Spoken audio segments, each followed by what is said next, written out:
Hi everyone, कैसे हैं आप सब?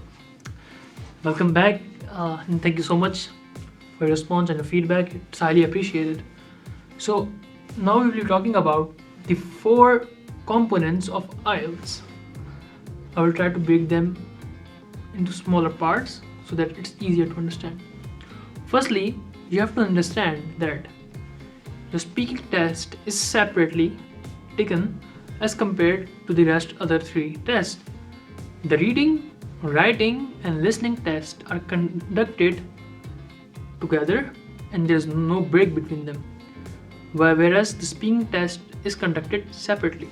It can be 7 days before the test of your reading, writing, and listening, or a day before, or maybe some days after. But these three will not be conducted together with the speaking. Now, let's move on and talk about speaking first. In your speaking component, the test it ranges from 11 to 14 minutes. There will be an examiner sitting in front of you in a room, and this contains of three sections. Number one section, part 1, would contain some introductory questions such as what's your name, where do you live, and all that stuff, just to get you comfortable, and there will be a short question and answer session between you and the examiner. The whole test would be recorded. Now moving on to section 2. Section 2 is basically a cue card section in which the examiner hands you a cue card with a topic you have to speak about for a minimum of 2 minutes. Don't worry, because you'll get approximately 1 minute to prepare for the whole conversation. Now moving on to part 3, that's the discussion section. Based on your questions in part 2, the cue card, you will receive 5 to 6 open-ended questions from the examiner on which you have to discuss about the details and add some examples there. Therefore, these are the 3 sections of speaking. Tips for speaking: be relaxed, try to speak fluently and coherently, and do not fear the examiner, and maintain a good eye contact. Let's move on to reading. Reading contains of 3 sections and total of 40 questions. It's of 60 minutes, 1 hour, and while you are marking your answers in the question paper, you have to transfer your answers simultaneously because you don't get any extra time at the end of the examination. Now we will move on to the writing section.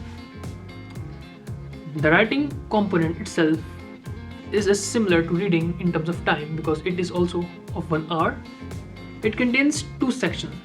Section 1 is your summary, in which you will be provided with an image, maybe a bar chart, a graph, some image, or maybe a process, and you have to summarize that in your text. The minimum word limit is 150 words. If you write below these words, you'll get a penalty for that. Now, section 2. You will receive few essays which you can choose from, and the minimum word limit is 250 words. For part 1, you have 20 minutes, and for part 2, you have 40 minutes to implement based on their weightage. Now moving on to the listening part. You have 40 minutes for your listening examination. It consists of 40 questions and 4 sections in total. So section 1, section 2, section 3, section 4. You have to wear a headset and listen to the questions while simultaneously transferring the answers in your answer sheet. At the end of your exam, you get approximately 10 minutes to transfer your answers, whereas in reading you don't get that time. So this was the brief conclusion of the 4 components of IELTS examination. Hope you find all this information helpful and resourceful. I will try to cover them in detail as we move and we progress through this series. Thank you so much. Stay tuned. Bye.